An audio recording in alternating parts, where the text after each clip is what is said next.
മലയാളത്തിലെ ക്ലാസിക് ചിത്രങ്ങളിൽ ഒന്നായ മണിച്ചിത്രത്താഴ് എന്ന സിനിമയുമായി പ്രമേയുഗത്തിന് ഇത്ര വലിയ കണക്ഷൻ ഉണ്ടായിരുന്നു എന്നൊരു കാര്യമാണ് ഇപ്പോൾ സോഷ്യൽ മീഡിയയിൽ വലിയ രീതിയിൽ ചർച്ചയാകുന്ന ഒരു സംഭവം. ചിത്രത്തിന്റെ ടീസർ ഇറങ്ങിയപ്പോൾ മുതൽ തന്നെ ഇത് വലിയ രീതിയിൽ ചർച്ചയായിരുന്നു. ഇപ്പോൾ സിനിമ കഴിഞ്ഞപ്പോൾ അത് ഒന്നുകൂടെ വലിയ രീതിയിൽ ചർച്ചയായി മാറിയിരിക്കുകയാണ്. കാരണം മമ്മൂട്ടിയെ അവതരിപ്പിച്ച കഥാപാത്രം തന്നെ ആ പോറ്റിയെ അവർക്ക് നന്നേ അങ്ങ് ബോധിച്ചു. മമ്മൂട്ടിയുടെ പ്രമേയുഗം പ്രദർശനത്തിന് എത്തിയിരിക്കുകയാണ്. ഞെട്ടിക്കുന്ന വേഷപ്പകർച്ചയാണ് മമ്മൂട്ടിയുടേതെന്ന് കണ്ട പ്രേക്ഷകർ ഒരേപോലെ തന്നെ പറഞ്ഞു. കൊടുമൺ പോറ്റിയായി മമ്മൂട്ടി നിറഞ്ഞാടുകയായിരുന്നു. അപ്പോഴാണ് പ്രമേയുഗത്തിൽ മണിച്ചിത്രത്താഴിലെയും ചില കണക്ഷനുകൾ കോർത്തിണക്കിക്കൊണ്ട് പലരും എത്തിയതും വീഡിയോകൾ പങ്കുവച്ചതും. സോഷ്യൽ മീഡിയയിൽ പ്രചരിക്കുന്ന വീഡിയോകൾ വലിയ രീതിയിൽ വൈറലാകുകയും ചെയ്തു. ആരാധകരുടെ ശ്രദ്ധ ആകർഷിക്കുന്ന ഒന്നായി മാറി. സത്യം പറഞ്ഞാൽ ഇങ്ങനെ വരണമായിരുന്നു എന്നതാണ് അവർ ഓരോ ആൾക്കാരും എടുത്തു പറഞ്ഞത്. കൊടുമൺ പോറ്റി എന്ന കഥാപാത്രത്തെയാണ് മമ്മൂട്ടി പ്രമേയത്തിൽ അവതരിപ്പിക്കുന്നത്. കാരണവർ എന്നായിരുന്നു നേരത്തെ ചിത്രത്തെക്കുറിച്ചുള്ള അപ്ഡേറ്റുകളിൽ മമ്മൂട്ടിയുടെ വേഷത്തെ വ്യക്തമാക്കാൻ ഉപയോഗിച്ചിരുന്നത്. കാരണവർ എന്ന വാക്കാണ് പ്രമേയത്തിലെ രംഗം മോഹൻലാൽ നായകനായി വേഷമിട്ട മണിച്ചിത്രത്താഴ് എന്ന ക്ലാസിക്കുമായി ചേർക്കാൻ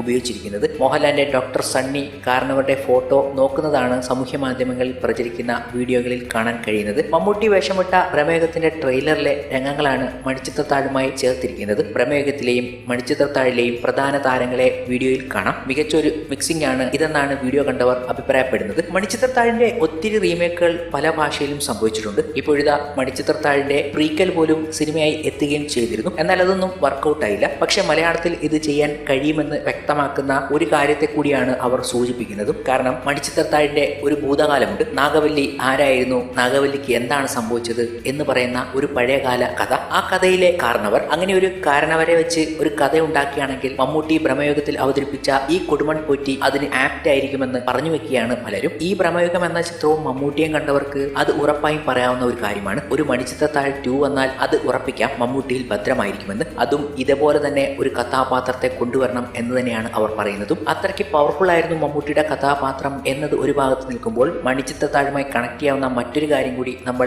ഈ ചിത്രത്തിൽ കണ്ടിരുന്നു. പ്രമേയുഗം എന്ന ചിത്രത്തിലെ കഥ നടക്കുമ്പോൾ അവിടെയും ഒരു ഭൂതകാല കഥ പറയുന്നുണ്ട്, ഫ്ലാഷ് ബാക്ക്. ആ കഥയും പറയുന്നത് KPSC ലളിതയുടെ മകനും കൂടിയായ സിദ്ധാർത്ഥ് ഭരതനാണ്. മണിച്ചിത്രത്താഴിൽ KPSC ലളിതയാണ് ആ ഭൂതകാലം, ആ ഫ്ലാഷ് ബാക്ക് പറയുന്നത്. അതേപോലെ തന്നെ ഈ ചിത്രത്തിലും മകനും അതേപോലൊരു കഥ പറയുകയും ചെയ്യുന്നു. ഈ ഒരു കണക്ഷനൊക്കെ അവർ വലിയ രീതിയിൽ നോക്കിയിരുന്നു. മണിച്ചിത്രത്താഴുമായി വിദൂരമായ ഇതുപോലുള്ള കണക്ഷൻ അടുത്ത ഒരു ചിത്രം എടുക്കാനുള്ള എല്ലാ സംഭവങ്ങളും കാണുന്നുണ്ട് എന്ന് പറയുന്ന രീതിയിലേക്ക്. അങ്ങനെയാണ് പിന്നീട് വലിയ വീഡിയോകളൊക്കെ പ്രചരിക്കുകയുണ്ടായത്. അതൊക്കെ സോഷ്യൽ മീഡിയയിൽ വലിയ രീതിയിൽ വൈറലാകുകയും ചെയ്തു. ഇപ്പോഴും വൈറലാണ്. മലയാളികൾ മാത്രമല്ല, കേരളത്തിന് പുറത്തുള്ള സിനിമാ പ്രേക്ഷകരും മമ്മൂട്ടിയെ അഭിനന്ദിച്ച് എത്തുകയാണിപ്പോൾ. അക്ഷരാർത്ഥത്തിൽ മമ്മൂട്ടി ഞെട്ടിക്കുകയാണെന്നാണ് പ്രമേയം സിനിമ കണ്ട മിക്കവരും അഭിപ്രായപ്പെടുന്നത്. നെഗറ്റീവ് ഷെയ്ഡുള്ള ഒരു കഥാപാത്രമായിട്ടും ചിത്രം സ്വീകരിക്കാൻ മമ്മൂട്ടി കാട്ടിയ ധൈര്യത്തെയും പ്രേക്ഷകർ പ്രശംസിക്കുന്നു. പരീക്ഷണം നടത്താൻ മമ്മൂട്ടി തയ്യാറാവുന്നതാണ് സിനിമകളിൽ കാണാനാകുന്നത് എന്ന് ആരാധകർ അഭിപ്രായപ്പെടുന്നു. മമ്മൂട്ടിയുടെ വേറിട്ട വേഷപ്പകർച്ചയുള്ള പ്രമേയുഗം സംവിധാനം നിർവഹിച്ചിരിക്കുന്നത് രാഹുൽ സദാശിവനാണ്. അർജുൻ അശോകനും സിദ്ധാർത്ഥ് ഭരതനും ചിത്രത്തിൽ മറ്റ് പ്രധാന വേഷങ്ങളിൽ എത്തിയപ്പോൾ തിരക്കഥയും രാഹുൽ സദാശിവനും, സംഭാഷണങ്ങൾ TD